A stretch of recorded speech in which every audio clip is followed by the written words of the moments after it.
여러분, 지금 세계는 단순히 지켜보는 것을 넘어 적극적으로 움직여야만 생존할 수 있는 격동의 시대를 지나고 있습니다. 보이지 않는 곳에서, 그리고 때로는 아주 분명하게 국가들의 운명을 건 치열한 몸부림이 펼쳐지고 있죠. 마치 체스판 위의 말처럼 각국은 저마다의 수를 두며 상대의 움직임을 예의주시하고 있습니다. 이 혼돈 속에서 한때 유럽의 강국이었던 덴마크가 뜻밖의 상황에 직면했습니다. 평화로운 복지국가의 이미지와는 사뭇 다른 다소 굴욕적인 현실에 처하게 된 것입니다. 바로 이스라엘에 속고 결국은 한국에 매달리는 상황이 발생한 것이죠. 이는 단순한 우연이 아닙니다. 국제안보 지형의 급변과 각국의 이해관계가 복잡하게 얽혀 만들어진 필연적인 결과라고 볼 수 있습니다. 동시에 저 멀리 동남아시아에서는 또 다른 중요한 변화가 감지되고 있습니다. 한때 공산권의 맹주였던 러시아의 영향권 아래에 있던 베트남이 수십 년간 이어온 러시아의 그림자에서 벗어난 과감하게 K-방산의 손을 잡으며 새로운 안보 지형을 만들어가고 있습니다. 이는 동남아시아를 넘어 전 세계 안보 시장에 던지는 중요한 메시지이기도 합니다. 대체 덴마크에는 무슨 일이 벌어졌던 걸까요? 그들이 겪고 있는 안보 위기의 본질은 무엇이며 왜 한국의 도움을 요청할 수밖에 없게 되었을까요? 그리고 베트남은 왜 하필이면 수많은 선택지 중에서 한국의 K9 자주포를 선택하며 그들의 오랜 안보 동맹을 재편하려 하는 걸까요? 오늘 뉴스 속 이야기에서는 이 모든 상황의 이면을 날카롭게 파헤치고 K-방산이 세계 안보 시장에서 단순한 공급자를 넘어 슈퍼갑의 지위를 굳히는 이유와 그 전략적 가치를 심층적으로 분석해 보겠습니다. 우리는 지금 역사의 중요한 변곡점에 서 있습니다. 안녕하십니까? 뉴스의 이면을 날카롭게 파고드는 뉴스 속 이야기입니다. 여러분의 안목을 넓혀줄 깊이 있는 분석, 지금 바로 시작합니다. 최근 덴마크 총리가 한국을 방문하여 우리에게 아쉬움을 표했다는 소식 혹시 접하셨습니까? 이 단순해 보이는 외교적 표현 속에는 덴마크가 처한 심각한 안보 위기 상황과 그들의 절박함이 고스란히 담겨 있습니다. 이는 단순히 수사적인 표현이 아닌 현실적인 요구이자 구조 요청에 가까웠습니다. 지금 덴마크는 그야말로 사면초가에 놓여 있습니다. 도널드 트럼프 전 대통령이 다시 미국 대선에 출마하고 재집권할 경우 그는 과거 그린란드 매입 의사를 노골적으로 드러냈던 것처럼 또다시 예측 불가능한 압박을 가할지 모른다는 우려가 덴마크 내부에 깊숙이 자리하고 있습니다. 여기에 더해 러시아의 북극해 진출이 가속화되면서 북유럽 전체의 안보 지형은 심상치 않게 흘러가고 있습니다. 북극은 전략적 요충지로서 자원 확보와 항로 개척의 중요성이 증대되고 있으며 러시아는 이 지역에서의 군사적 영향력을 확대하려는 야심을 숨기지 않고 있습니다. 덴마크는 이제 스스로의 힘으로 이러한 다중적인 위협에 효과적으로 대응해야만 하는 절박한 상황에 놓이게 된 것입니다. 과거의 안일한 대응이 부메랑이 되어 돌아온 셈이죠. 문제는 덴마크가 과거에 내렸던 잘못된 선택에서 비롯되었습니다. 덴마크는 한때 한국의 우수한 K9 자주포를 후보군에 올렸음에도 불구하고 결국은 이스라엘제 무기를 선택하는 오판을 저질렀습니다. 당시 K9은 그저 들러리에 불과했으며 덴마크는 이스라엘의 기술력을 더 높이 평가했습니다. 하지만 지금 어떻습니까? 중동 정세는 연일 불안정의 극치를 달리고 있고 이스라엘의 방위 산업은 이러한 지정학적 불안정으로 인해 심각한 타격을 받고 있습니다. 무기 생산은 납기 지연이 비일비재하며 핵심 부품 조달에도 심각한 차질을 빚고 있습니다. 이는 덴마크의 국방력에 직접적인 영향을 미치며 결국 안보 공백이라는 치명적인 대가를 치르게 된 것입니다. 적절한 시기에 필요한 방어 체계를 갖추지 못한다는 것은 국가 안보에 있어 가장 큰 위협 중 하나입니다. 유럽의 일반적인 무기 체계는 주문하면 최소 5년에서 길게는 10년 이상을 기다려야 합니다. 급변하는 국제정세 속에서 당장 눈앞의 위협에 효과적으로 대응해야 하는 덴마크 입장에서는 속이 타들어갈 노릇이죠. 무기가 필요할 때 제때 공급받지 못하는 상황은 그 어떤 전략도 무의미하게 만들 수 있습니다. 그런데 이러한 절박한 상황에서 즉시 전력감을 공급할 수 있는 유일한 나라가 있습니다. 바로 세계 최고의 생산력과 기술력을 자랑하는 대한민국입니다. 이제 덴마크는 과거의 자존심이나 정치적 고려를 모두 뒤로하고 우리에게 빠른 무기 공급을 요청하며 매달리는 처지가 된 것입니다. 2024년 덴마크의 주요 방산 기자재 수입 규모는 총 3억 1,732만 USD로 전년 대비 약 6.2% 감소했음에도 불구하고 유독 군용 무기 HS 코드 9,301의 수입은 무려 3,200% 이상 폭증했다는 통계는 이들의 절박함을 명확하게 증명하고 있습니다. 덴마크는 러시아와의 협상 이후 미국과의 관계에서도 핵심적인 이견이 발생하면서 더욱 고립감을 느끼고 있으며 이러한 상황에서 한국은 그들에게 유일한 희망이 되고 있습니다. 자, 이제 시선을 북유럽에서 동남아시아로 돌려보겠습니다. 이곳에서는 또 다른 중요한 국제 안보 드라마가 펼쳐지고 있습니다. 베트남이 공산권 국가로는 최초로 한국의 K9 자주포를 도입했다는 소식은 단순한 무기 거래를 넘어 국제안보 지형에 엄청난 파장을 예고하고 있습니다.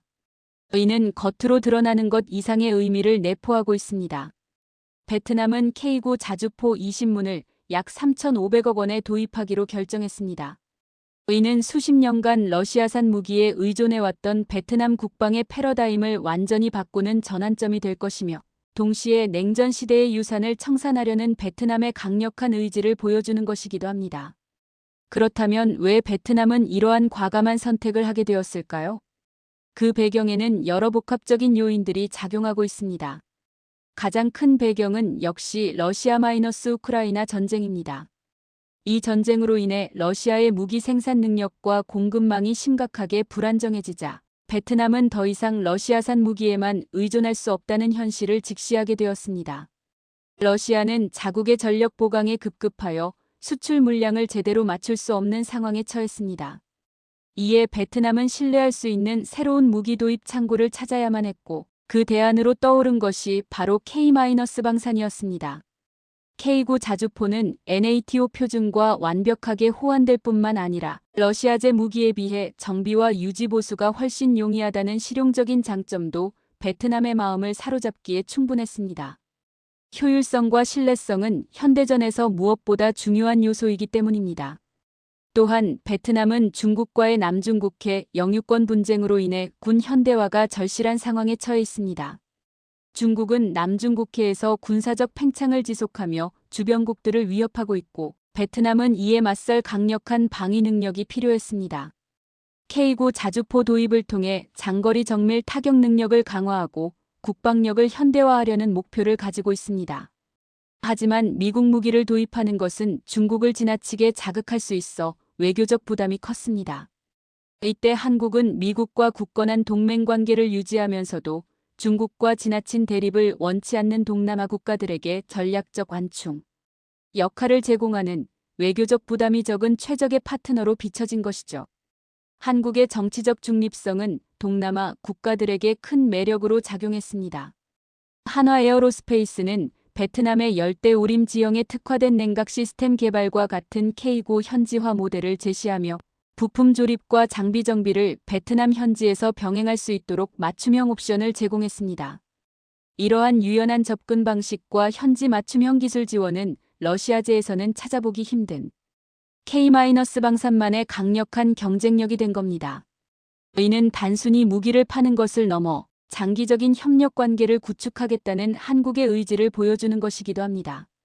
덴마크와 베트남의 사례는 K-방산이 더 이상 단순히 무기를 파는 것을 넘어 세계 안보 질서의 중요한 축으로 부상하고 있음을 명확하게 보여줍니다. 이제 K-방산은 슈퍼갑의 지위에서 전 세계 시장을 선도하려 합니다. 이러한 위상은 결코 우연히 얻어진 것이 아닙니다. 수십 년간 축적된 기술력과 더불어 냉철한 국익 중심의 전략적 판단이 만들어낸 결과입니다. 이러한 지위는 철저하게 국익 중심의 실리적인 전략에서 나옵니다. 우리는 브라질이나 노르웨이처럼 기술 이전을 과도하게 요구하는 얌체 국가들에는 단호하게 대처해야 합니다. 우리의 핵심 기술은 국가의 소중한 자산이며 이를 무분별하게 유출하는 것은 장기적인 경쟁력 약화로 이어질 수 있기 때문입니다. 반면 폴란드처럼 대량 구매를 통해 한국과의 굳건한 신뢰를 보여주는 국가들에게는 확실한 지원과 기술, 협력을 아끼지 않는 유연하면서도 강력한 전략을 구사해야 합니다. 선택과 집중을 통해 우리의 자원을 효율적으로 배분하고 우호적인 관계를 더욱 공고히 하는 것이 중요합니다. K-방사는 이제 동남아시아 전역에 강력한 네트워크를 형성하고 있습니다. 인도네시아, 필리핀에 이어 베트남까지 한국 무기를 도입하면서 이 지역의 군사적 팽창에 대응하기 위한 공동의 안보 인식이 K-방산을 통해 형성되고 있습니다. FA-50 전투기를 도입한 인도네시아, 필리핀, 말레이시아의 사례와 함께 K9 자주포를 선택한 베트남은 K-방산이 동남아시아에서 차세대 무기 공급국으로 확고히 자리매김했음을 보여줍니다.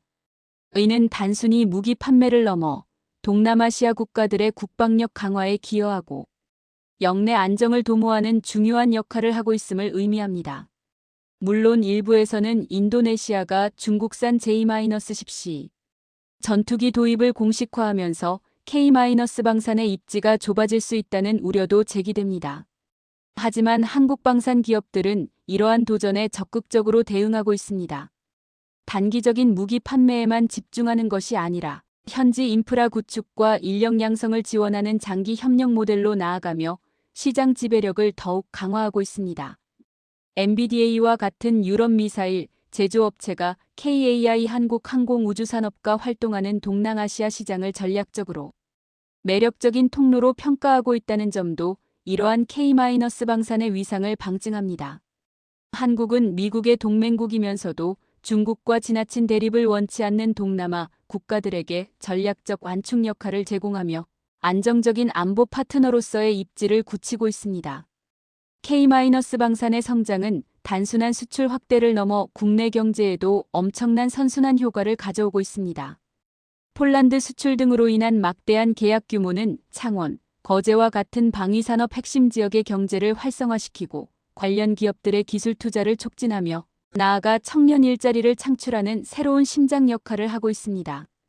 방위산업은 단순히 무기를 만드는 것을 넘어 국가 경제 전반에 활력을 불어넣는 고부가 가치 산업으로 진화하고 있는 것입니다. K-방사는 이제 대한민국의 경제적 번영과 국가 안보를 동시에 지탱하는 핵심 동력으로 확고히 자리매김한 것입니다. 결론 한국의 국방기술 발전 모습과 함께 미래지향적인 그래픽, 웅장한 배경음악. 자, 오늘 살펴본 덴마크와 베트남의 사례를 통해 핵심 메시지를 다시 한번 정리해 보겠습니다.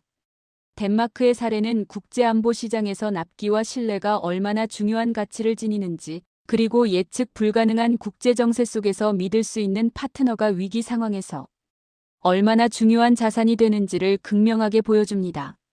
한국은 바로 그 기술력과 약속 이행 능력을 바탕으로 덴마크의 긴급구조 요청에 응할 준비가 되어 있으며 이는 K-방산의 위상을 한 단계 더 끌어올리는 계기가 될 것입니다. 그리고 베트남의 사례는 K-방산이 과거의 이념적 장벽을 넘어 공산권 시장까지 저변을 넓히며 글로벌 안보 지형을 재편하고 있음을 시사합니다. 러시아와의 관계 재정립, 중국 견제라는 복합적인 외교 안보적 목표, 그리고 베트남의 특수성을 고려한 맞춤형 솔루션 제공이라는 삼박자가 맞아떨어지면서 K-방사는 새로운 시대의 개척자가 되고 있습니다.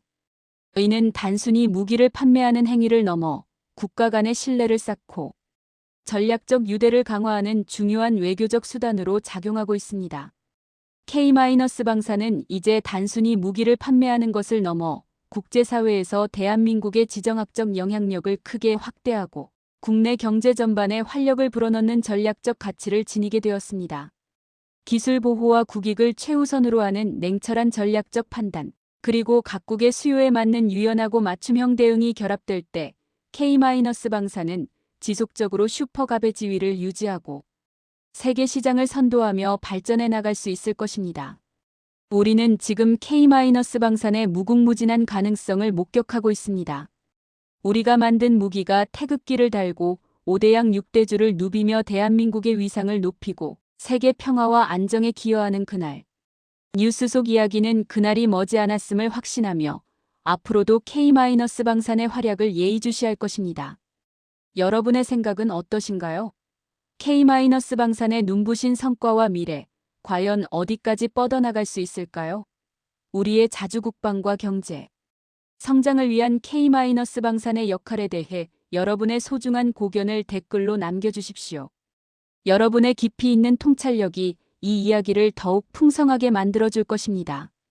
오늘 영상이 유익하셨다면 구독과 좋아요, 그리고 알림 설정 꼭 부탁드립니다. 여러분의 작은 관심과 지지가 자주국방에 큰 힘이 되며 K-방산의 지속적인 발전을 이끄는 원동력이 됩니다.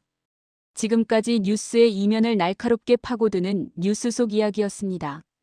시청해주셔서 진심으로 감사합니다.